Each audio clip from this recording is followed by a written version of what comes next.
ओम श्री गुरुभ्यो नमः। ओम मातृशक्तये नमः। ओम असतो मा सद्गमय तमसो मा ज्योतिर्गमय मृत्योर्मामृतंगमय। ओम शांति शांति शांति।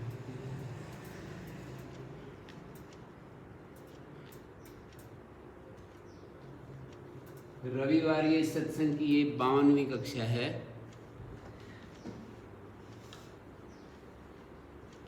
श्री शेखर अग्रवाल जी ने ये स्वाध्याय यज्ञ आरंभ किया 52 सप्ताह पहले। अपने जीवन का हम परिष्कार और संशोधन करने के लिए प्रति रविवार 1 घंटे के लिए उपस्थित होते हैं। हम जीवन को सुलझाना चाहते हैं, हम जीवन को सब प्रकार से देखना निहारना चाहते हैं। हम जीवन की देखी हुई जो चीज़ें हैं, अपनी समझ में और दृष्टि में आई हुई जो चीज़ें हैं, उनको स्वभाव में लाना चाहते हैं, ट्रांसफॉर्मेशन चाहते हैं, बदलाव चाहते हैं। ट्रांसफॉर्मेशन एक शब्द है, रूपांतरण माने आज हम कुछ हैं और कुछ और ही बन जाते हैं। जैसे कि एक कीट भृंगी न्याय बोलते हैं। आचार्य शंकर ने उदाहरण दिया है कि जैसे एक कीट होता है और एक भृंगी नाम का एक दूसरा एक होता है, एक जंतु एक घर बनाता है और वो कीट विशेष को लाकर उसमें बंद कर देता है और उसको डंक मारता रहता है और उसका रूपांतरण हो जाता है। वो किसी अन्य रूप में बदल जाता है। पहले कुछ और होता है, फिर उसका रूपांतरण हो जाता है। ऐसे उन्होंने एक उदाहरण दिया है। एक्चुअल में ऐसा है नहीं है ये मुझे नहीं पता, पर मैं उनका उदाहरण दिया हुआ बता रहा हूँ। हमारे को भी श्री स्वामी नूरगढ़ वाले स्वामी जी महाराज ने एक बार ये कहानी सुनाई थी। किसी संत ने पूछा उनसे कि आपको ये स्थिति, इतनी सुंदर स्थिति, ऐसा सुंदर जो जीवन का दृष्टिकोण है, कहाँ से उपलब्ध हुआ, कैसे आपने ये पद पाया? ऐसे प्रश्न किया उनसे किसी दूसरे संत ने, बुजुर्ग संत ने। इनकी उम्र कम थी, उनकी उम्र अधिक थी, फिर भी प्रश्न किया। तो स्वामी जी महाराज कहने लगे कि मुझे नहीं पता कैसे क्या हुआ, मैं पकड़ में आ गया, मैं किसी की पकड़ में आ गया। और फिर ये दृष्टांत उन्होंने दिया था, बोले जैसे कि किसी भृंगी की पकड़ में आ गया है कीट, वो अपने जैसा बना देता है। कोई भी संसार में ऐसा कोई यंत्र, ऐसी कोई चीज़ नहीं। पारस कहते हैं लोहे को सोना बना देता है, पर पारस नहीं बना सकता। लोहे को तो सोना बना देता है, पर पारस, किसी भी धातु को पारस नहीं बना सकता। एक गुरु आचार्य ऐसे होते हैं जो अपने जैसा बना देते हैं। किसी विद्या विशेष में तो हमें पता लगता है, जैसे हमें पता लगता है कि हम गणित को जानते हैं, शिष्यगण हमारे पास आते हैं और गणित के विद्वान हो जाते हैं, वैसे ही गणितज्ञ हो जाते हैं। टेक्नोलॉजी पढ़ने वाले गुरुओं के पास विद्यार्थी जाते हैं जो टेक्नोलॉजी से बिल्कुल अपरिचित होते हैं और कुछ वर्ष रहते हैं और वो टेक्नोलॉजी के मास्टर हो जाते हैं, विद्वान हो जाते हैं। जीव विज्ञान और अलग अलग कई सारे विज्ञान हैं, कंप्यूटर साइंस आजकल चल रहा है।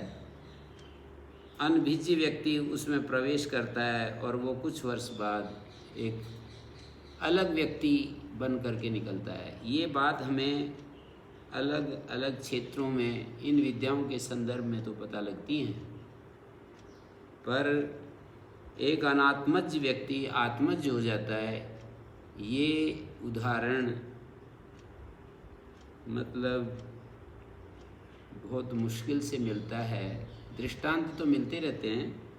तो इसमें ऐसा मुझे ऐसा लगता है कि गुरु लोग साक्षात अपरोक्ष ज्ञान आत्मा का उनको नहीं होता है या उनका रूपांतरण नहीं हुआ होता है। ऐसे गुरु लोग भी दूसरा इसी तरह का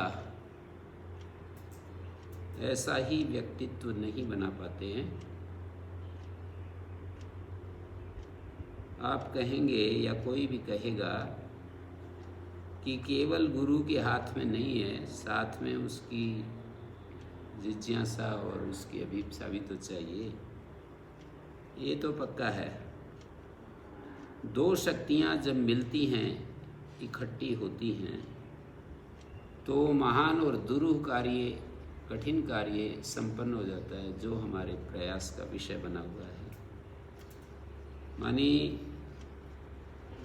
हमारी तरफ से अभिप्सा, मांग, हमारी तरफ से आवश्यकता का अनुभव और उसका प्रत्युत्तर, ऊपर से उसका जो प्रत्युत्तर मिलता है गुरु के रूप में या भगवान के रूप में, जो भी उसको नाम दें।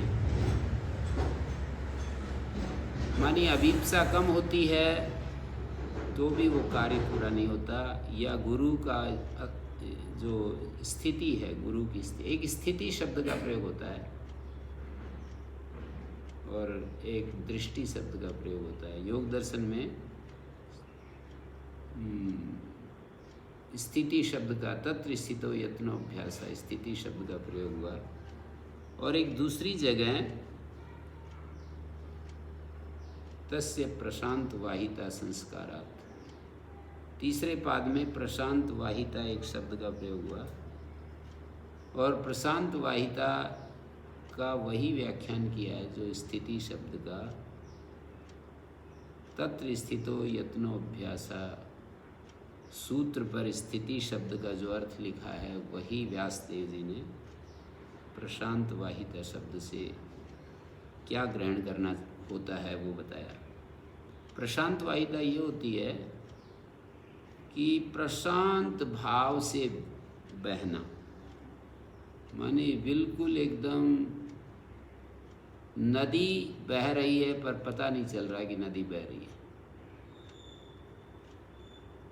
तो स्थिति जब हमारी होती है तो चीज़ें इतनी सहज हो जाती हैं, मतलब इतनी उनका जो चीज़ों का जो स्वरूप है वो इतना चेंज हो जाता है कि सहज रूप से प्रवहनशीलता जो है ना वो बन जाती है। प्रशांत वाहिता संस्कारात्, इस शब्द को व्यासदेव जी के जो शब्द हैं वो मैं सुना देता हूँ। पुस्तक मेरे हाथ में है। तस्य प्रशांत वाहिता संस्कारात्, वो कहते हैं निरोध संस्कारात्, निरोध संस्काराभ्यास पाटवापेक्षा प्रशांत वाहिता चित्तस्य भवति। माने व्युत्थान धर्मी संस्कार के द्वारा निरोध धर्म संस्कार अभिभूत होता है, लेकिन प्रशांत वाहिता में वो निरोध धर्म संस्कार अभिभूत नहीं होता। व्युत्थान धर्मी संस्कार के द्वारा सारा हमारा जो अस्तित्व है वो संस्कार और वृत्तियों का एक खेल है। सारा का सारा हमारा जो एसी चलाया मैंने, धीरे-धीरे हमारा जो सारा व्यक्तित्व है, कई बार क्या होता है, सारा व्यक्तित्व हमारा वृत्तियाँ, संस्कार और कर्म, इनका खेल है। मानी एक तरफ वृत्तियाँ हैं, संस्कार हैं। वृत्ति मानी चित्त का ज्ञानात्मक व्यापार है, और संस्कार का मतलब उन वृत्तियों के सूक्ष्म बीज रूप जो अवस्था है वो है, और फिर उसके आगे फिर स्थूल कर्म है। मानी कर्म तो हमारे वाणी से, शरीर से, मन से जो हमें कर्म करने होते हैं वो कर्म हैं, और उन कर्मों के बीज के रूप में जो इम्प्रेशन हमारे चित्त में रह जाते हैं उनका नाम संस्कार है। उन संस्कारों से तदनुरूप चित्त में अलग अलग थॉट्स पैदा होते हैं। उनको प्राचीन भाषा में वृत्ति नाम से कहा गया है। वृत्ति पैदा होती हैं, वो वृत्तियाँ हमको आगे कर्म के लिए भी प्रेरित कर देती हैं और संस्कार में भी बदलती रहती हैं। वृत्तियों के दो काम हैं। वृत्तियाँ आगे कर्म में हमको उकसा देती हैं, आगे बढ़ा देती हैं, और उन वृत्तियों के इम्प्रेशंस भी रह जाते हैं। जैसे कि किसी भी कर्म का दो नियम हैं। कोई भी कर्म जब हम करते हैं तो उसके दो नियम हैं। क्या नियम है? दो नियम यही हैं कि कोई भी जब हम कर्म करते हैं तो अच्छा और बुरा दूसरों के ऊपर इफ़ेक्ट पड़ता है, और अपने ऊपर भी एक स्वभाव के रूप में इफ़ेक्ट पड़ता है। कर्म से दूसरे लोग भी प्रभावित होते हैं, मानी सुख के रूप में, दुख के रूप में। दूसरों को सुख मिलता है या दुख मिलता है। हमारे कर्म से दूसरे लोग प्रभावित होने का अर्थ है कि दूसरे लोग सुखी होते हैं। यदि उनके मनोनुकूल कर्म होता है तो सुखी होते हैं, उनके मन के प्रतिकूल होता है तो दुखी होते हैं। और जिस जाति का कर्म होता है, जिस प्रकार का कर्म होता है, शरीर, वाणी और मन, इन तीन साधनों के द्वारा किया गया जो कर्म है, वो जिस प्रकार का होता है उससे उस कर्म के संस्कार भी हमारे भीतर छूट जाते, रह जाते हैं। कर्म तो चला जाता है पर कर्म के संस्कार रह जाते हैं। कर्म के संस्कार रह जाते हैं, कर्म का प्रभाव दूसरों के ऊपर पड़ता रहता है। ये निरंतर चल रहा है। गुस्सा करने वाला व्यक्ति दूसरों को, गुस्सा से दूसरा प्रभावित होता है, दूसरे को कष्ट होता है, और गुस्से करने का जो संस्कार है वो गुस्से करने वाले में रह जाता है, जिसके कारण से दोबारा गुस्सा होता है। लोभ करने वाले व्यक्ति से दूसरा प्रभावित होता है, और वो लोभ से दूसरा व्यक्ति को कष्ट होता है। एक का लोभ दूसरे को कष्ट प्रदान करता है, एक का अहंकार दूसरे को कष्ट प्रदान करता है, एक की ईर्ष्या, मानी ईर्ष्या करने वाला अलग है पर ईर्ष्या से कष्ट दूसरे को होता है। मेरे प्रति कोई ईर्ष्या करेगा तो मुझे कष्ट होगा, मेरे सामने कोई अहंकार दिखाएगा तो मुझे कष्ट होगा। अहंकार, किसी का अहंकार जब हमारे सामने आता है तो निश्चित रूप से परेशानी होती है। जितने अधिक संवेदनशील होते हैं उतनी अधिक परेशानी होती है।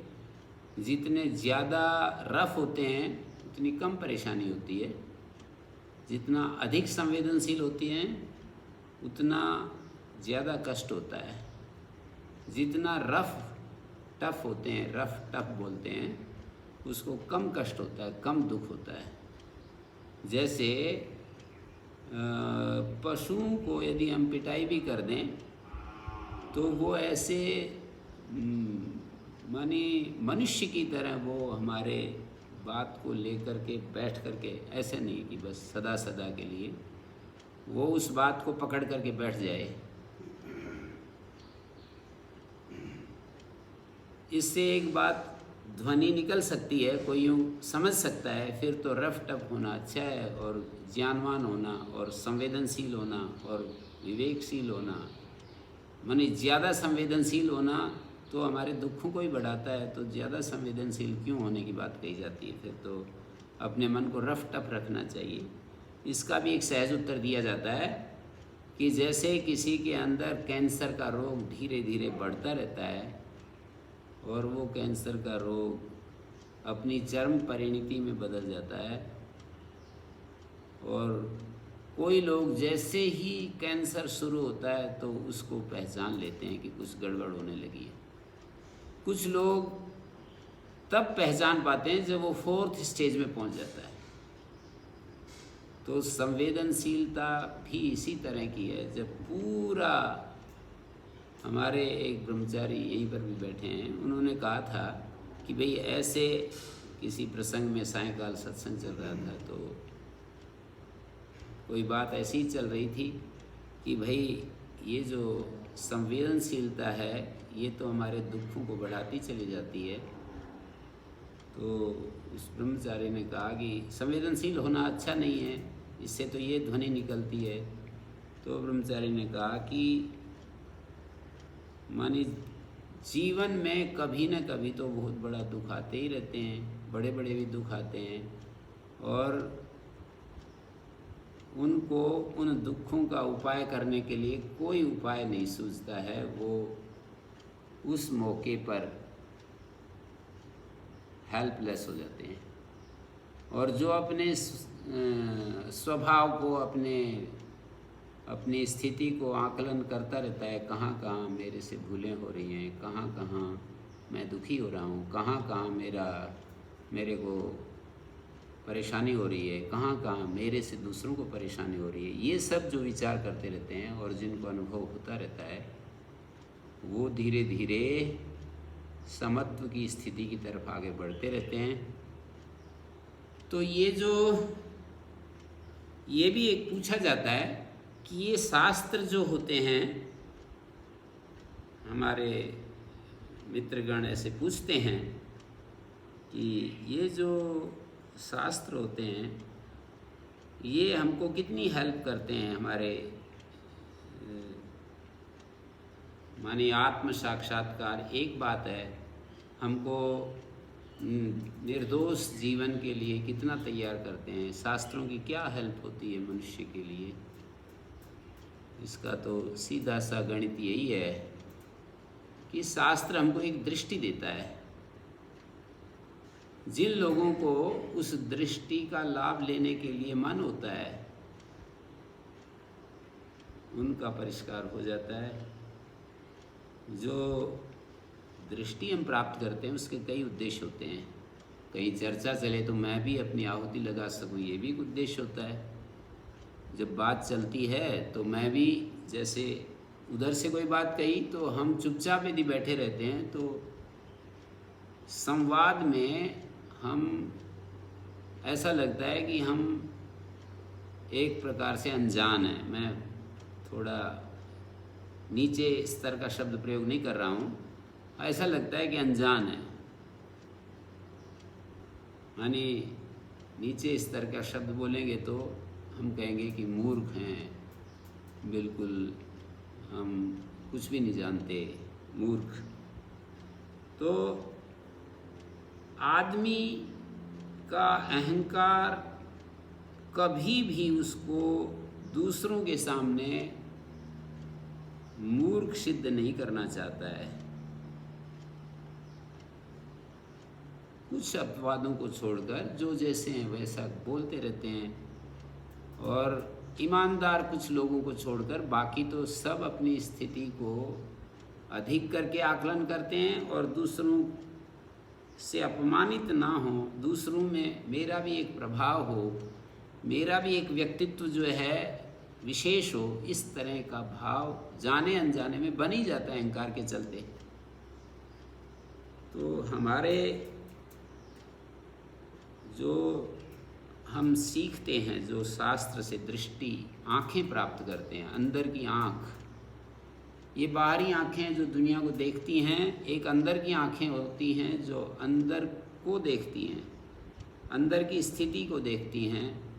तो जब हमारी अंदर की आँखें स्वस्थ होती हैं तो हमें दिख जाता है कि देखो यहाँ पर इस परिस्थिति में मुझको ये कष्ट हो रहा है, इस परिस्थिति में दूसरे को कष्ट हो रहा है, इस परिस्थिति में हम किसी को कष्ट देकर कभी भी ऐसा नहीं होगा कि हम चैन से रह जाएं। ये सारी बातें शास्त्रकारों ने तो बताई, महापुरुषों ने बताई, पर हमारे भी अनुभव में आती हैं। थोड़ा सा भी इस रास्ते पर चलने वाले व्यक्ति को अनुभव में आ जाती हैं।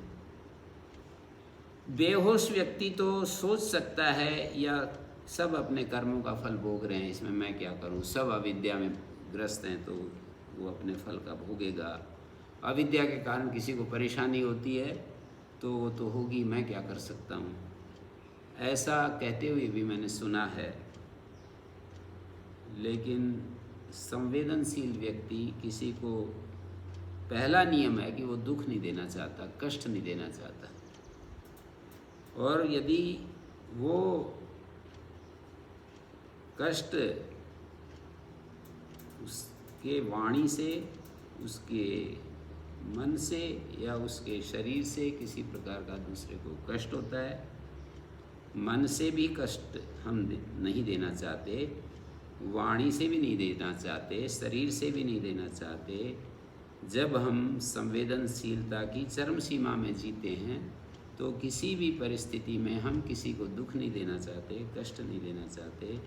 यदि हमसे, हमारी वाणी से, हमारे मन से, हमारे शरीर से किसी को कष्ट मिलता है तो अभी हम यात्री हैं, और यात्री में तो ऐसे ही झटके पटके लगते ही रहते हैं। यात्रा में तो कभी ऊंचाई, कभी चढ़ाई आती है, कभी ढलान आता है, कभी गड्ढे आते हैं, कभी पैर फिसल भी जाता है, कभी हड्डी भी टूट जाती है, कभी कुछ होता है, कभी कुछ होता है। तो यात्री के रूप में यदि हम अपने को समझ लें कि भाई अभी मेरी यात्रा पूरी नहीं हुई है, तो हमें अपनी स्थिति का पता चलता रहता है। इस प्रपंच के बीच में, संसार के बीच में रहते हुए तो अपनी एक स्थिति होती है, अपनी एक दृष्टि होती है। दृष्टि हमें शास्त्र से मिलती है, गुरुजनों से मिलती है, विचार करने से भी मिलती है। शास्त्र और गुरुजन हमको एक, हमारी बुद्धि का निर्माण करते हैं, उस दिशा में फिर हमारी बुद्धि काम करने लगती है। शास्त्रों का काम और गुरुजनों का काम इतना ही है कि वो अनजान क्षेत्र में हमको गाइड की तरह कहते हैं, ये देखो, ये देखो, ये देखो, ऐसा देखो, वैसा देखो। हमको देखने का जो एक ढंग है वो देते हैं कि क्या क्या देखना चाहिए, कैसे देखना चाहिए, ये सब हमें समझा देते हैं। और आत्म अनात्म का भेद भी समझाते हैं, और आत्मा में कोई कष्ट नहीं है, कोई दुख नहीं है, ये भी समझा देते हैं। और अनात्मा कष्ट से मुक्त नहीं है, ये भी समझा देते हैं। जिसको हम अनात्मा कहते हैं वो कभी भी कष्ट से खाली नहीं है, मतलब उसमें कभी सुख कभी दुख, कभी सुख कभी दुख, ऐसा रहेगा। जैसे हमारी बुद्धि एक अनात्मा का स्वरूप है, हमारा मन एक अनात्मा है, हमारी इंद्रियां अनात्मा है, शरीर अनात्मा है। आत्मा से अदर देन आत्मा, एवरीथिंग इज अनात्मा। आत्मा से भिन्न जो भी है वो अनात्मा है, और अनात्मा में कभी सुख कभी दुख, कभी सुख कभी दुख, ये सब होता रहता है। अनात्मा की सहायता से हम वस्तुएं प्राप्त करते हैं, पदार्थों को प्राप्त करते हैं। अनात्मा का सहयोग लेकर हम जगत के सौंदर्य को बढ़ाते हैं, बड़े बड़े हरियाली, बड़े बड़े जंगल लगाते हैं, अच्छे अच्छे। आज के युग में जो वैज्ञानिक आविष्कार तेज़ी से बढ़ रहे हैं और भौतिक विकास अपनी चरम सीमा में जा रहा है, तो ये सब अनात्मा के उपयोग से, सदुपयोग से सब हो रहा है। अनात्मा के विविध उपयोग हमें देखने को मिल रहे हैं। आत्मा रस स्वरूप है, ये सब भी गुरुजन और शास्त्र हमको समझाते हैं। आत्मा रस स्वरूप है, आत्मा अभय स्वरूप है। अनात्मा का सदुपयोग भी कर सकते हैं, अनात्मा का दुरुपयोग भी कर सकते हैं। मन में जो अनंत इच्छाएं पैदा होती हैं वो अनात्मा को देखने से वो एक के बाद एक भूख पैदा होती चली जाती है। शास्त्र एक तरफ निष्कामता का उपदेश देता रहता है, शास्त्र निर्द्वंद रहने का, समत्व में रहने की बात करता है, गुरुजन भी उसको प्रमाणित करते हैं और हमारा प्रवाह सारा का सारा इससे विपरीत होता है। हमारा जीवन का सारा क्रम जो है वो उतार चढ़ाव से भरा हुआ होता है। मानी जैसे इस समय हम बैठे विचार कर रहे हैं, इस समय हमारे मन की स्थिति बिल्कुल अलग है, पर युद्ध भूमि में हम जब पहुंचते हैं तो हमारा मन बिल्कुल अलग प्रकार का हो जाता है। ऐसा नहीं रहता है जैसे कि यहाँ पर है। युद्ध भूमि का मतलब है कर्म क्षेत्र में। कर्म क्षेत्र में जब हम पहुंचते हैं तो हमारे को प्रेशर होते हैं चारों तरफ से, हमें मतलब टाइम बाउंड हो जाते हैं, कभी कभी समय की सीमाएं हमको पकड़ लेती हैं और फिर कितना मुश्किल काम है ये, पर इसको भी साधक लोग कितने आगे तक साधना करते हैं। उनकी दृष्टि में ये चीज़ आ गई कि भाई तेरे को दुखी नहीं होना किसी भी हालत में। पर मैं ये बातें जो सुना रहा हूँ मैं स्वयं ही अनुत्तीर्ण हो जाता हूँ। कितनी सैकड़ों बार मैंने सुनी अपने गुरुजनों से, और पर जब व्यवहार में आते हैं तो वहाँ पर हम अनुत्तीर्ण हो जाते हैं। हमारे गुरुजी कह रहे एक बार कि भाई मैंने कभी कोई बस छूट गई तो दौड़ करके नहीं चढ़ा। मतलब किसी को तो ये बहुत बड़ी बात लगती है, किसी को तो यूँ कहेंगे कि ये तो बहुत ही ज़्यादा बेसमझी की बात की है। यदि ऐसा करते रहे तो कोई तो ये कहेगा इस घटना को ये तो बहुत ही मतलब कम अकल की बात है कि कोई थोड़ा सा दौड़ने से यदि हमारे को बस मिल जाती है और हम समय पर पहुंच जाते हैं तो ये तो बहुत ही अच्छी बात है। और व्यक्ति बस ऐसा गलत नियम जो है ये तो मतलब कोई समझदारी के नियम नहीं है। ऐसे ऐसे जो नियम बनाते हैं, कोई इसके प्रतिक्रिया, घटना एक है, दर्शन उसके प्रति जो प्रतिक्रियाएं होती हैं उसके प्रति जो हमारे आकलन होता है वो अलग अलग होता है। माने हमें भी बहुत अच्छी लगती है सुनने में ये बात, पर मौके पर बस छूट रही हो तो फिर भागना पड़ता है। और वहाँ पर जो है हमें ऐसा लगता है कि भाई हमारा पैसे की हानि हो जाएगी। कभी कभी हम टिकट लिए हुए होते हैं, 4,000 रुपये का, 5,000 रुपये का टिकट होता है, और फिर दूसरी बार टिकट लेना पड़ेगा और ऐसे ऐसे। तो ये सब जो है दृष्टि की बात है कि हम कितना महत्व देते हैं किसी चीज़ को। हमारी दृष्टि में ये बात, प्रशिक्षण में ये बात हमें डाली जाती पता है है। कि सबकी वीडियो ऑफ है, कैसे पता लगेगा? हमारे प्रशिक्षण में ये बात, जैसे मेरी और एक और दो, हमारे प्रशिक्षण में ये बात जब आ जाती है कि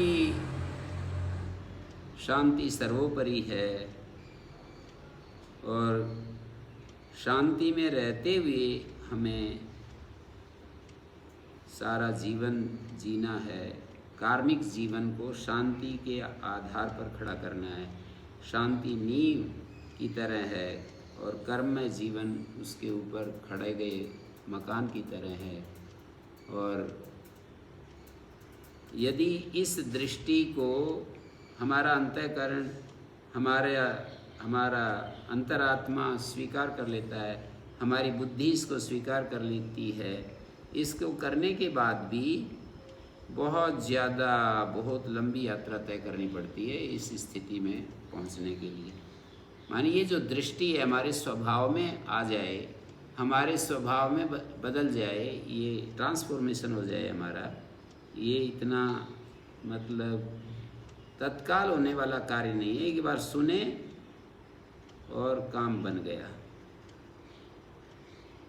माने न श्रवण मात्रा तत्सिद्धि, बार बार शास्त्रों ने ही हमें बताया, न श्रवण मात्रा तत्सिद्धि, सांख्य सूत्र है ये। श्रवण मात्र से कोई चीज़ें नहीं होती हैं कि सुनी और बस झट से हो गई। अनादि वासनाया बलवत्वात्, ये जो अनादि वासना है बहुत प्रबल हैं। और समझ में ये भी आता है कि वासनाएं बदलती हैं। बहुत सारी चीज़ें हमारे जीते जीवन को देखते देखते ऐसी बदल गई कि ऐसा लगता है कि उनको एक समय हम कितने रुचि लेकर के किया करते थे, आज उनमें कोई रस नहीं है। मतलब जब मौका मिलता था, चीनी का हाथ में बुकटा भर करके फाँक लेते थे। चीनी ऐसे मौका मिल जाए बस, कितना रुचि लेकर के रस लेते थे। अभी कोई यूँ कहे कि ये इतनी जो है ना 100 ग्राम चीनी आप खा लो और आपको 5,000 रुपये देंगे, तो भी मतलब अंदर से प्रवृत्ति नहीं होती। तो बदलता तो है चीज़ें, छोटी छोटी चीज़ें हमें बताती हैं कि बदलाव तो आता है, ऐसा नहीं है कि बदलती नहीं चीज़ें।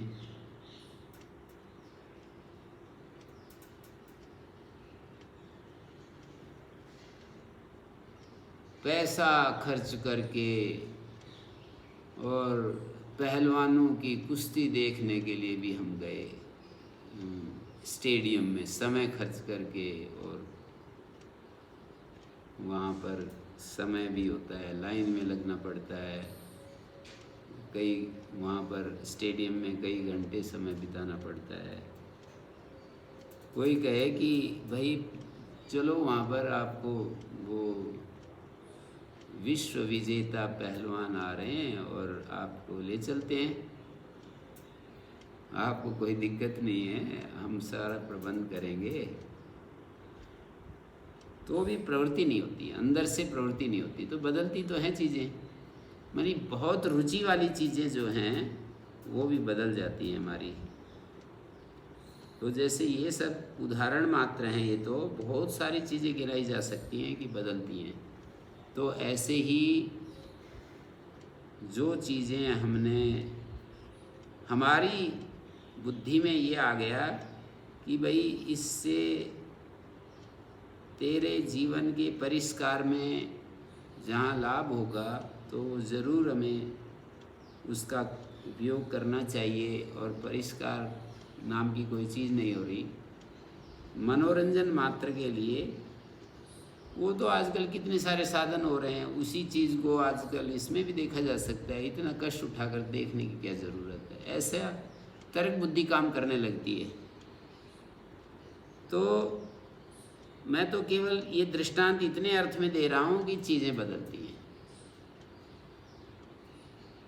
चीज़ें बदलती हैं, सर्वथा बदलती हैं। ये थोड़ा प्रमाणित करने के लिए सर्वथा बदल जाती हैं, संस्कार ही नहीं रहते हैं, और विशेष करके भोगों के संस्कार ही समाप्त हो जाते हैं। ऐसा थोड़ा हमें ज़्यादा विवेक, ज़्यादा सूक्ष्म बुद्धि चाहिए इस बात को समझने के लिए, इस पर विश्वास करने के लिए, इसको बिल्कुल एकदम पूरा 100% स्वीकार करने के लिए हमें ज़्यादा सूक्ष्म बुद्धि की आवश्यकता है कि भोगों की कोई रुचि नहीं। ये सारे भोग के ही रूप हैं, कहीं सम्मान मिलता है, कहीं वस्तु मिलती है, कहीं सुख मिलता है, कहीं कहीं हमें साधन मिलते हैं। ये सारे भोगों के विविध रूप हैं। सम्मान की चाह तो बहुत ज़्यादा, बहुत ही ज़्यादा, जैसे कि कोई जंगल में कोई एक ही व्यक्ति को लगा दिया जाए कि आपको कोई नहीं देखेगा, बस केवल यहाँ पर सुबह से शाम तक वो लगाते रहो। सुबह से शाम तक आप सूर्य नमस्कार करते रहो। जाओ जंगल में और सूर्य नमस्कार करते रहो।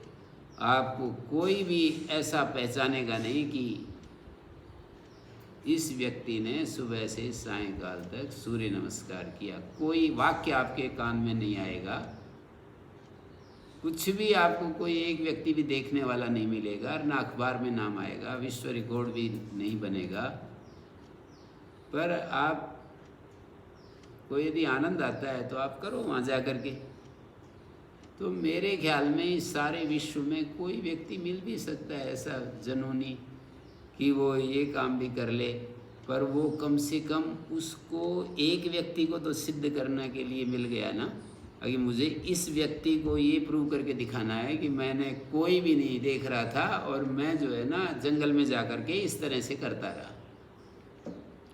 एक व्यक्ति को भी जहाँ नाश, एक व्यक्ति को भी पता नहीं, ये तो एक व्यक्ति हो गया ना। वार्तालाप कर रहा था कि आप जो है, आपको यदि इतना इंटरेस्ट है तो सूर्य नमस्कार करो जंगल में जा कर के, फिर जहाँ आपको कोई पहचानेगा नहीं। एक व्यक्ति को भी प्रमाणित करने के लिए कभी कभी आदमी जान जोखिम ले लेता है, पूरा अपनी आहुति दे देता है एक व्यक्ति को सिद्ध करने के लिए कि मैं ऐसा हूँ। तो हमारे ये सारी चीज़ें हमारे इतनी गहराई से, और जब तक प्रदर्शन का भाव है, दर्शन तो कैसे हो सकता है? या तो दर्शन होगा या प्रदर्शन होगा, एक ही चीज़ रहती है, सिद्धि होगी या प्रसिद्धि होगी, दोनों साथ साथ नहीं चलती है। सिद्धि भी रहे और प्रसिद्धि भी रहे, साथ साथ नहीं चलती हैं। योग मार्ग की सिद्धि या फिर हमारे जीवन की प्रसिद्धि, यानी हम जो जीते हैं जीवन, उसकी प्रसिद्धि। तो जीवन के परिष्कार की बात मैं कह रहा था। परिष्कार का मतलब है ट्रांसफॉर्मेशन, परिष्कार का मतलब रूपांतरण, रूपांतरण का मतलब है कि हम एक और ही व्यक्ति बन जाते हैं, जहाँ हमें पूर्ण निष्कामता, पूर्ण निर्भयता, पूर्ण स्वाधीनता, पूर्ण निर्द्वंद्वता, पूर्ण निर्वैरता, पूर्ण प्रशांति, पूर्ण समता, ये सारी चीज़ें हमारे जीवन में, हमारे स्वभाव के रूप में, ये सब चीज़ें हमारे स्वभाव में आ जाती हैं। ये है जीवन के परिष्कार की बात। कोई यदि जीवन को परिष्कृत करना चाहता है तो ठीक है, बाह्य जीवन में किसी की रुचि है बढ़ने बढ़ाने की, उनको ये बात नहीं कही जा रही है, उनके सामने ये प्रस्ताव नहीं रखा जा रहा है। जिनके जीवन की रुचि ही, जिनके जीवन का लक्ष्य ही बाहर को ठीक करना है, राज्य व्यवस्था को ठीक करना है, लोगों के निर्धनता को दूर करना है, मतलब लोगों को कम से कम रोटी मिल जाए, इस तरह की व्यवस्था देनी है। लोगों में जो अन्याय, एक दूसरे के प्रति अन्याय चलता है, उसको ठीक करना है। उनके सामने ये, मतलब कितनी अच्छी बात हो कि सब कुछ करते हुए निर्द्वंद, निष्काम, निष्प्रिय जीवन हो। ये तो फिर श्री कृष्ण का ही रूप अवतरित हो गया, ये कहा जाएगा। पर चुनाव की बात आ जाए तो कोई व्यक्ति इसका चुनाव करता है, कोई उसका चुनाव करता है। चुनाव की बात जब आ जाती है, ये तो कोई मना नहीं करेगा, और हमें भी अच्छा ही लगता है कि भाई श्री कृष्ण जैसा जीवन, माने स्त्रियों के बीच में रहकर भी स्त्री का कोई प्रभाव नहीं है उनके मन पर, स्त्रियों के साथ रहते हुए भी स्त्री से मुक्त हैं, राज ऐश्वर्य के बीच में रहते हुए भी राज ऐश्वर्य से मुक्त हैं। श्री कृष्ण ऐसे पूर्ण पुरुष हैं कि जहाँ पर प्रकृति का किसी भी एंगल से कोई प्रभाव उनके मन के ऊपर नहीं। उनको किसी को दंड देने की ज़रूरत पड़ रही है तो दंड भी दे देते हैं, पर किसी वैर भाव के साथ नहीं, कोई वैर भाव नहीं। मतलब कोई, ये तो मैंने कह दिया है कि घटना एक है, उसको देखने वाले अनेक एंगल से उसको देखते हैं। कोई ये बातें अलग रूप में देखेगा, उसके साथ मैं कोई बहस नहीं कर रहा हूँ, और उसको प्रूव करने के लिए भी मेरे पास कोई समय भी नहीं है कि मैं उसको सिद्ध करूं कि श्री कृष्ण ऐसे। आप मेरे से शास्त्रार्थ कर लीजिए, श्री कृष्ण के इस जीवन में कोई, बस मैं केवल अपनी श्रद्धा और अपना विश्वास व्यक्त कर रहा हूं कि श्री कृष्ण कैसे पुरुष हैं। श्री कृष्ण को कुछ लोग मतलब अलग अलग एंगल से देख रहे हैं। कोई श्री कृष्ण, श्री अरविंद ने अपने जीवन की शुरुआत इसी बात से की कि मुझे श्री कृष्ण जैसी स्थिति प्राप्त करनी है, और उस स्थिति को पाया उन्होंने, और ये कहा मुझे अब श्री कृष्ण से भी आगे कोई एक स्थिति होती है, वहाँ तक पहुँचना है। तो ये तो एक दृष्टि है। कुछ कहते हैं कि मैं तो कृष्ण के गीत गाता रहूं, बस मेरा जीवन तो धन्य इतने में ही, मैं कृष्ण के गीत गाता रहूं, कृष्ण का नाम लेता रहूं, कृष्ण कृष्ण बोलता रहूं, बस मेरा जीवन तो बस सफल हो गया, सफल मानूंगा मैं। कोई कृष्ण कथा करता है, कोई कृष्ण की चर्चा करता है, उसकी लीलाएं सुनाता है, कोई उसके चरित्र का बखान करता है, कोई उसके उपदेशों की बात करता है। गीता उनकी जो दृष्टि है और उनकी जो स्थिति है उसकी व्याख्या करता है। अलग अलग रुचि वाले लोग अलग अलग एंगल से श्री कृष्ण को देखते हैं। तो श्री कृष्ण जैसा पूर्ण पुरुष बनने की जिन लोगों में अभिप्सा है, उनके सामने मैंने ये बात कही कि भाई जीवन हमारा, मैं आज ही किसी के सामने चर्चा हो रही थी, तो मैं ये कह रहा था कि भाई जीवन का जो कर्ममय रूप है वो एक पक्ष है जीवन का। जैसे कि हम शास्त्र जानते हैं या कोई एक विशेष संस्था से संबद्ध हैं, उसके दर्शन को हम व्याख्यान करते हैं। हम सांख्य स्कूल से जुड़े हुए हैं, ये बोलते हैं सांख्य स्कूल, वेदांत स्कूल, स्कूल नाम से बोलते हैं। सांख्य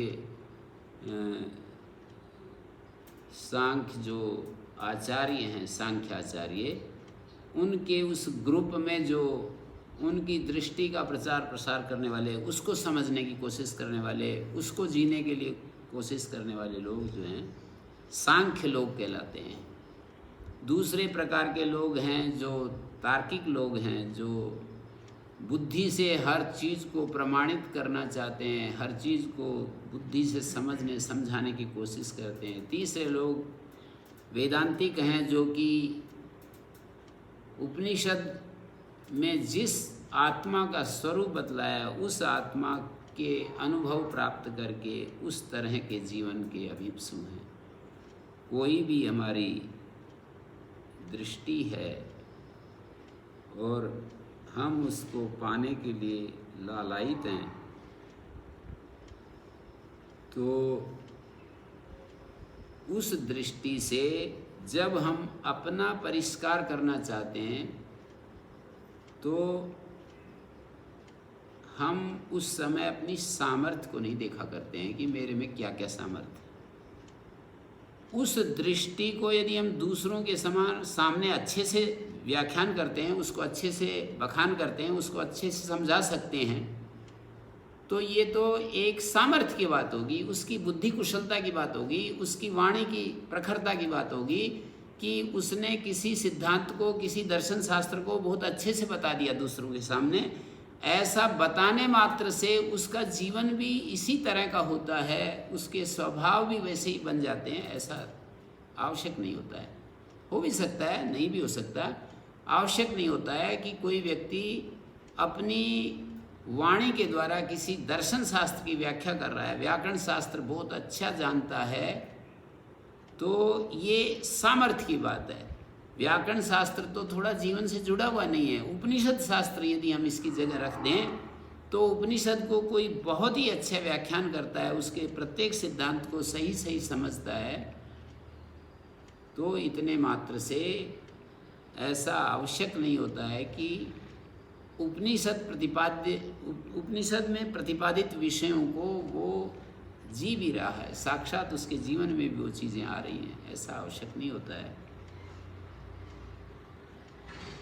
उसके लिए हमें एक अलग साधना करनी पड़ती है, अलग हमें उसके लिए तैयारी करनी पड़ती है। सामर्थ्य को बढ़ाना, सामर्थ्य को बांटना, ये एक अच्छा गुण है और जीवन के विकास के लिए बहुत अच्छी चीज़ है। सामर्थ्य को बढ़ाना, सामर्थ्य को बांटना, लेकिन समझ को बढ़ाना और समझ को जैसे ही हम बांटने की बात कहते हैं तो वो सामर्थ्य का ही वितरण होता है। जब हम ये कहते हैं कि मैं अपनी समझ को बढ़ाऊंगा और दूसरों को समझाऊंगा, जब दूसरों को समझाऊंगा ये बात आएगी तो वो सामर्थ्य की अंतर्गत आएगी ये बात। दूसरों के समझाने के लिए अपने को मैं समझूं, अपने को मैं समझाऊंगा, अपने को मैं निर्दोष बनाऊंगा, अपने आत्म स्वरूप को जानूंगा, अपने बिल्कुल निर्द्वंद स्वरूप को मैं पहचानूंगा, अपने निर्वैर निष्काम स्वरूप को मैं सिद्ध करना चाहता हूँ। जब ये बात होती है तो वो व्यक्ति समझ लो ज्ञान का जो असली उपयोग है उसने आरंभ कर दिया है। ज्ञान का असली उपयोग है अपने आप को पूर्ण परिष्कृत कर देना। ज्ञान से समाज को परिष्कृत करने की बात जब आती है कि मैंने जिस ज्ञान से अपने आप का परिष्कार किया, जिस ज्ञान के द्वारा मैंने अपना रूपांतरण किया, ट्रांसफॉर्मेशन किया, वो ज्ञान सब तक पहुंच जाए, ये जो भाव आता है तो इसका मतलब मैं सामर्थ्य जो मुझे प्राप्त हुआ है उसको मैं वितरण करना चाहता हूँ। जैसे किसी के पास अनंत धन आ जाए तो वो धन को बांटना चाहता है कि ये धन दूसरों निर्धन लोगों तक पहुँच जाए। ऐसे ही जो समझ, जो विवेक मुझे मिला, जिससे कि मैंने अपने आप को निर्द्वंद बनाया, निर्वैर बनाया, निष्काम बनाया, निर्भय बनाया, स्वाधीन बनाया और समता में अपने आप को प्रतिष्ठित किया, ऐसे ज्ञान को जब मैं कहता हूँ ये ज्ञान तो सब तक पहुँच जाए, ये ज्ञान तो सबको मिल जाए, इस ज्ञान को तो मैं, जैसे स्वामी शरणानंद जी महाराज कहते हैं कि एक भी व्यक्ति इस अस्तित्व में बेसमझ रहेगा, मैं आता रहूँगा और उसको समझाता रहूँगा। एक भी व्यक्ति पूरे अस्तित्व में जब तक मुझे बेसमझ दिखाई देगा, मैं यहाँ आने के लिए ऐसा नहीं कि मैं ऐसे कचपच में नहीं जाना चाहता, ऐसी बेहुदी दुनिया में नहीं जाना चाहता जो मतलब जो अपने क्षुद्र स्वार्थों में व्यस्त है, जो अपने इंद्रिय सुखों में व्यस्त है, जो धन वैभव में, वस्तु संग्रह में और साधन सामग्री को इकट्ठा करने मात्र में ही लगी हुई है। ऐसी दुनिया में क्या करूँगा मैं? ऐसे मूर्ख लोगों के बीच में मैं क्या करूँगा जा कर के? तो उन्होंने कहा नहीं, एक व्यक्ति भी जब तक मुझे अज्ञानी मिलेगा तब तक उसको ये जो भाव है, ये ज्ञान का प्रसार की बात जैसे ही आई तो वो सामर्थ्य का विकास, सामर्थ्य का वितरण शुरू हो गया है। मानी उनको जो चीज़ मिली वो अब बांटने के लिए उत्सुक हो रहे हैं। कोई अष्टाध्यायी बांट रहा है, कोई उपनिषद बांट रहा है, कोई दर्शन शास्त्र बांट रहा है, कोई सांख्य को बांट रहा है, कोई वेदांत को बांट रहा है, कोई तर्क शास्त्र को बांट रहा है, कोई बौद्ध लोग अपने बुद्ध शासन को बांट रहे हैं, कोई अरहत लोग जो है जैन शासन को बांट रहे हैं, कोई किसी को बांट रहा है, कोई व्यक्ति किसी को भी जब समझाने के लिए उत्सुक हो गया तो इसका मतलब ये है कि वो व्यक्ति वो व्यक्ति क्या चाहता है कि जिन चीज़ों से मुझे सुख मिला है वो दूसरों को भी मिले। जैसे ही दूसरे सामने आते हैं तो वो सामर्थ्य का ही प्रसार, फैलाव, वितरण शुरू हो जाता है। ज्ञान का काम तो इतना ही है अपने को मुक्त करना। ज्ञान का काम तो इतना ही है कि अपने को निर्द्वंद करना, अपने को निर्भय निर्विकार करना, अपने को स्वाधीन बनाना। ज्ञान का काम, सामर्थ्य का काम ये है कि संसार को जिन चीज़ों से हम भरपूर हो गए वो संसार तक पहुँच जाएं। ये सामर्थ्य का वितरण। हमारे पास 3 असाधारण चीज़ें हैं, ज्ञान और सामर्थ्य और प्रेम। ज्ञान, सामर्थ्य और प्रेम। तो सामर्थ्य से हम संसार को सुंदर बनाना चाहते हैं। हम जो भी काम करें, जैसे हम मौन भी रह गए तो आदमी को यही है कि मेरे इस स्वभाव को, इस स्वरूप को कोई देखे तो उसको ये प्रेरणा मिले कि भाई जीवन का ये भी एक पद्धति है। जीवन के परिष्कार के लिए इस तरह भी विकसित होकर के चलना होता है, इस तरह से आगे बढ़ना होता है, विकास की तरफ आगे बढ़ना होता है। मेरे को इस मौन से क्या, मेरे को यदि कोई चीज़ स्वस्थ करेगी, मेरे को मुक्त करेगी, मेरे को निर्द्वंद बनाएगी तो वो केवल मात्र ज्ञान है। मौन तो उसमें एक साधन सा बन रहा है कि जिससे कि मैं आलम्बनों से बच सकूं और मतलब रोग के कीटाणु से अपने आप को बचा करके और एकांत में जा कर के मैं, जैसे कि कोई आदमी जब ज़्यादा ही होता है ना, मतलब उसकी प्रतिरोधक क्षमता घट जाती है तो वो फिर मुंह को बांधेगा, फिर क्या क्या करता है, सारी चीज़ें करनी पड़ेंगी उसको, मास्क लगाना पड़ेगा, सब प्रतिरोधक क्षमता जिनकी कम है। अध्यात्म में भी प्रतिरोधक क्षमताएं कम होती हैं ना हम सब की। मतलब जैसे ही जो बीमारियां चारों तरफ फैली हुई होती हैं, छूत की बीमारी की तरह हमारे को भी पकड़ती हैं। वो कॉन्टेजियस डिजीजेज बोलते हैं ना, मतलब सारी बीमारियां हमको ऐसे पकड़ लेती हैं जैसे कि बिल्कुल छुआ। जैसे कोरोना के समय हमारे को ऐसे था कि किसी से बात की बस एकदम से वो हो जाता था। तो हमारे को यदि कहीं मौन करना है तो अपने आप को इस तरह से माने कि भाई मैं इतना कमज़ोर हूँ, अब क्या करूँ, अभी इन तुरंत मैं भी उन्हीं रोगों से प्रभावित हो जाता हूँ। मौन करके यदि हमने अपने अहम को बढ़ा लिया कि मैंने इतने दिन से मौन, कोई भी मतलब कोई मौन से अपने अहंकार को बढ़ा लेता है, कोई एक विशेष संध्या हवन ऐसे भी कहते हुए मैं 12 साल से, मैं 20 साल से हवन कर रहा हूँ। कोई आदमी निराहार के द्वारा अपने अहंकार को बढ़ा लेता है, कोई आदमी फलाहार के द्वारा, कोई आदमी किसी और क्रिया प्रक्रिया के द्वारा, कोई आदमी खड़ा है, खड़ा होकर के वो काउंटिंग करते रहते हैं कि 1 साल हो गया, 2 साल हो गया, 11-15 साल हो गए, वो लेटे नहीं, खड़े रहे। अपने अहम को बढ़ाने के लिए हम अपने शरीर का विभिन्न तरीके से उपयोग करते हैं और उस प्रक्रिया में हो सकता है कि हमें लाभ होता हो, लेकिन अभी हम हैं इस प्रकृति के ही घेरे में।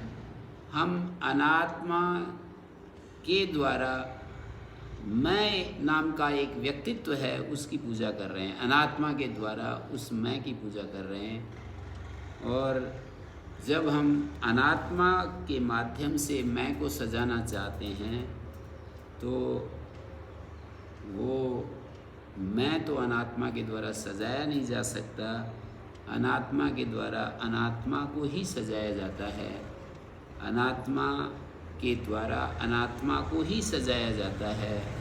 तो अनात्मा को सजा सकते हैं हम अपनी रुचि के अनुसार, अपनी इच्छा के अनुसार, पर आत्मा का तो परिष्कार नहीं होता। आत्मा स्वयं परिष्कृत है। परिष्कार के जितने भी साधन हैं, जितने भी आलंबन हैं, उन सब आलंबनों को छोड़ देने से आत्मा शुद्ध स्वरूप में आ जाता है। और आत्मा अपने जब शुद्ध स्वरूप में होता है तो हमारी वो पूर्ण स्थिति, पूर्णमदः पूर्णमिदं, मतलब वो पूर्णता की अनुभूति होती है हमें। आत्मा को सजाने के लिए जितने आलंबन हैं जब छूट जाते हैं तो हमारी सहज पूर्णता, सहज समता, सहज निष्कामता, सहज निर्द्वंदता, सहज निष्प्रियता, ये सारी चीज़ें प्रकट होती हैं। भगवान से हम प्रार्थना ही कर सकते हैं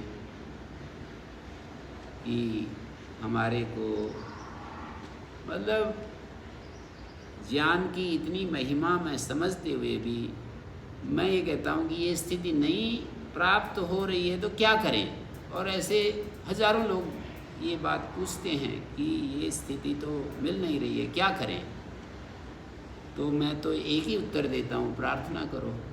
प्रार्थना का मतलब होता है अपनी आवश्यकता बार बार अपने से कोई बड़ी शक्ति को स्वीकार करके और आत्मनिवेदन करो कि मैं ऐसा चाहता हूँ, मुझे ये चीज़, मतलब बुद्धिवादी को अटपटा सा लगता है कि ऐसे कहने से कैसे हमारे को वो चीज़ें प्राप्त होती हैं, कैसे सिद्ध होती हैं। लेकिन उपाय नहीं है और कोई। क्या करें, मान लीजिए नहीं हो रहा है और हम चाहते हैं तो क्या करें। तो उसका तो एक ही उत्तर है कि उसके लिए अपनी चाहत को, अपनी मांग को, अपनी ज़रूरत को तीव्र करें बस। और अपने से कोई बड़ी शक्ति इस अस्तित्व में काम कर रही है उसके सामने अपना आत्मनिवेदन करें कि मेरे जीवन में पूर्णता घटित हो, मेरा जीवन निष्काम हो जाए, मेरा जीवन निर्द्वंद हो जाए, मेरा जीवन समता में प्रतिष्ठित हो जाए, मैं सारे भय से मुक्त हो जाऊं, सब प्रकार के भयों से मुक्त हो जाऊं, ऐसी अपनी मांग बनाएं। तो जो हमारे पास होता है हम कभी कभी नहीं भी बांटेंगे तो भी वो बढ़ जाएगा। हमारे स्वामी जी, गुरु जी कहते थे कि भाई फूल अपने आप तो चारों तरफ महकने लगता है ना, जब उसमें से सुगंध आती है। तो केवड़ा का फूल कहते हैं 1 किलोमीटर तक भी अपनी सुगंध देता है। तो हम यदि इस तरह के जीवन को, सुंदर जीवन को प्राप्त हो जाते हैं तो इस अस्तित्व में खोज ही लेते हैं। कुछ ऐसा नियम है अस्तित्व का जिन समान, मतलब एक समान जिनकी लाइकिंग्स हैं वो उनके पास पहुंच जाते हैं। हमारी जैसी चाह वाले लोग हमें मिल जाते हैं और वो उपकृत हो जाते हैं। हम उपकार नहीं करना चाहें तो भी उपकृत हो जाते हैं। हमारे दर्शन मात्र से वो लोग, मतलब उनको मार्ग मिल जाता है। बिना उपदेश दिए वो चीज़ उनको मिल जाती है जिसकी उनको ज़रूरत है। तो कुल मिलाकर के मैं यही कहूँगा कि हम बार बार अपनी मांग को तीव्र करें, अपनी सच्चाई में, अपनी सिंसेरिटी में, बिल्कुल एकदम से सिंसेरिटी में सिंसियर हो जाएं। सिंसेरिटी में भी सिंसियर होने की ज़रूरत है। और हमारा जीवन का एक पक्ष है बांटना, दूसरा पक्ष है अपनी पूर्णता को पहचानना और अपनी वर्तमान में जो अपनी आंतरिक पूर्णता, अपने आंतरिक पूर्णता को पहचानना और प्रतीयमान जो वर्तमान में हमारी अपूर्णता है उसको देख पाना और उस प्रेम को उस भगवान के प्रति अर्पण करते रहना, जो कि जिसके कारण से हमारा सारा अस्तित्व है। चारों तरफ पृथ्वी, जल, अग्नि, वायु, आकाश से भरा हुआ ये जगत है इस शरीर में क्या क्या चीज़ें हम अपने भीतर डालते हैं, कितनी गलतियां करते रहते हैं, फिर भी ठीक कर देता है। उसकी कृपाएं महिरस्य प्रणीतया पूर्वी रुत प्रशस्तया नास्य क्षीयंत उदया। उसकी कृपाएं, उसकी रक्षाएं कभी अंत नहीं होती हैं। तुंजे तुंजे या उत्तरे स्तोमा इंद्र से वज्रिणा। इंद्र के ये वज्रधारी इंद्र के जो स्तोम हैं, एक एक स्तोम मैं गाता चला जाता हूँ और उसका अंत नहीं आता है। हम निरंतर उसकी भक्ति करते रहें तो जीवन की ये 3 बातें हैं। जो भी सामर्थ्य के रूप में हमें प्राप्त है उसको बांटते रहें, सामर्थ्य को बढ़ाते रहें, बांटते रहें। वो अपने लिए नहीं है। और अपने लिए उस सामर्थ्य के द्वारा यदि अपने अहंकार को पुष्ट कर लिया तो सामर्थ्य अपने लिए जैसे ही होता है वो उसका दुरुपयोग है। और ज्ञान जैसे ही दूसरे के लिए होता है तो ये ज्ञान का दुरुपयोग है। सामर्थ्य ऐसे जैसे ही अपने लिए होता है ये सामर्थ्य का दुरुपयोग है। ज्ञान जैसे ही दूसरे के लिए होता है तो ये ज्ञान का दुरुपयोग है। ज्ञान दूसरे के लिए क्यों नहीं है? ज्ञान तो अपने को स्वस्थ बनाने के लिए, निर्द्वंद बनाने के लिए, निर्विकार बनाने के लिए। वो ज्ञान जब दूसरों के लिए काम आ रहा है तो इसका मतलब वो सामर्थ्य में कन्वर्ट होकर, ज्ञान सामर्थ्य में कन्वर्ट हुआ और सामर्थ्य फिर दूसरों के लिए काम आना चाहिए। तो सामर्थ्य सदा दूसरों के लिए, ज्ञान सदा अपने लिए, और प्रेम, हृदय का जो प्रेम है वो भगवान के लिए अर्पित होता रहे। ऐसा महापुरुषों इति सुश्रुम धीराणाम, ऐसा हमने धीर पुरुषों से सुना है। तो आज हम यहीं पर अपनी बात को विराम देते हैं। ओम शांति शांति शांति। Recording stopped. नमस्ते गुरुजी, सादर प्रणाम।